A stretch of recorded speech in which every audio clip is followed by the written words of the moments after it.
audit report is going to be provided to you and to the media.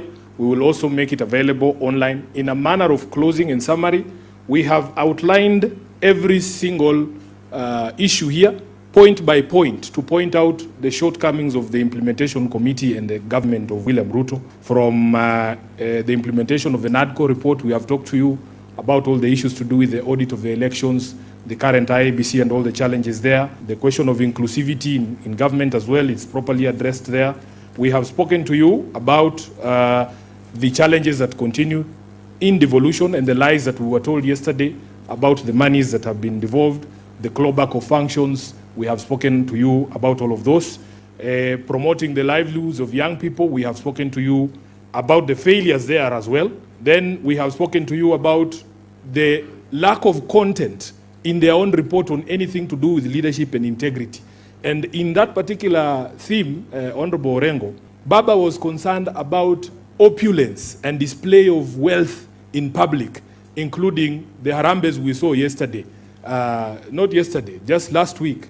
Governor, I was very shocked that people who we have known all our lives have never given more than 100,000 or 10,000 shillings in a harambe, suddenly can afford to give 5 million shillings in church.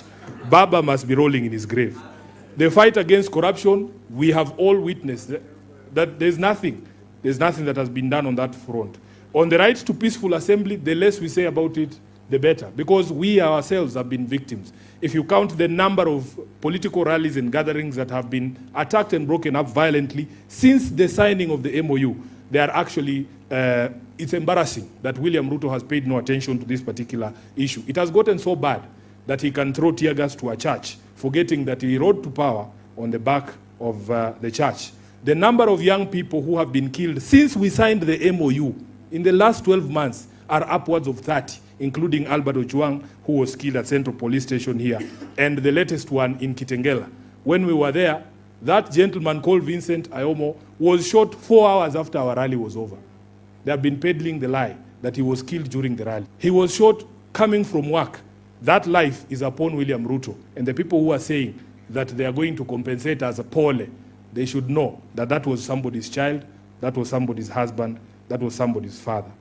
Then on agenda number 7, on the national debt, the Kenyan government can still not tell us as of today how much money we owe, who we owe that money to, and what that money went for. That is what Baba wanted us to achieve here, an audit of our debt. That is not something you can tell us that will happen in perpetuity. We had a deadline of 7th of March.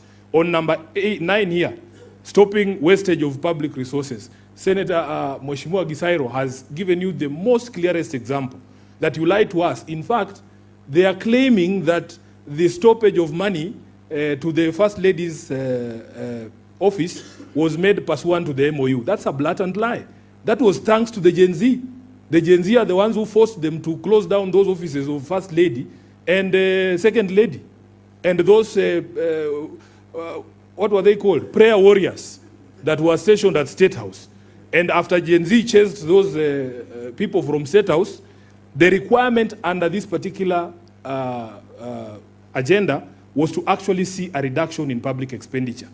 You do that, then you double State House allocation, ya China mandazi. We are not fools. We know what is going on. Then we come to the last one, which was protecting and promoting sovereignty of the people. You will see the number of court orders on important matters that the government has violated. It's not about buying vehicles for judges. We were not looking for employment of judges. We were saying the judges who are there, when they give an order, all of us have a responsibility to do what? To obey. That rule of law requires that if a meeting has been convened properly, for instance, under Article 37, there is no reason for you to tear gas that.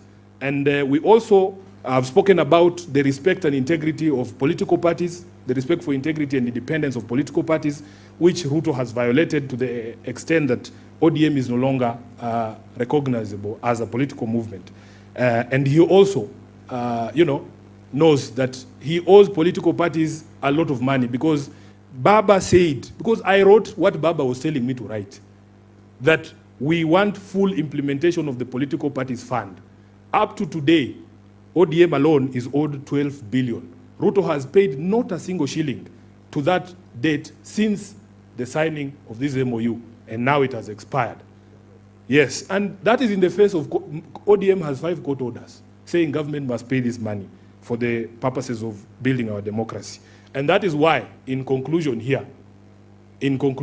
we have given a score of 1 out of 10, which is a very generous score, because Babu and the others believed it was -2, -1, but we put all of those together and we have given them 1 out of 10, or 10%. That 80% that they were talking about cannot be demonstrated to you in the document that they presented yesterday. With those, yes, extremely below expectation, which is why somebody was saying there that there is absolutely no basis to ask for an extension of that MOU, or indeed, absolutely no basis to begin negotiating any other agreement if they could not follow this 10.1.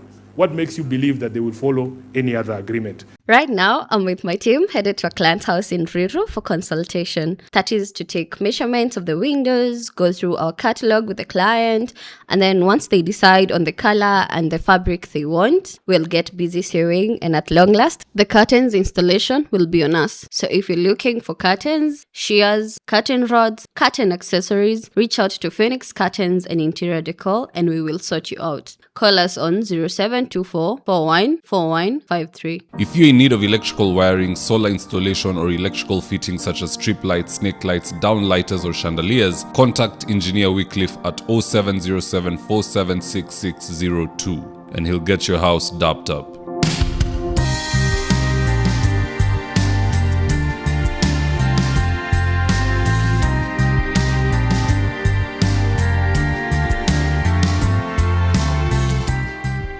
Thank you for choosing David Wafula as your primary news platform.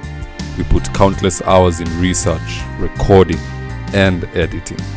By showing up each and every day to watch our videos, you encourage us to generate more videos for the viewers.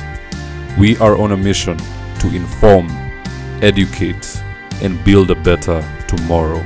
To our thousands of followers in a world full of presidents, kings, and queens, you are the real gem. Adios.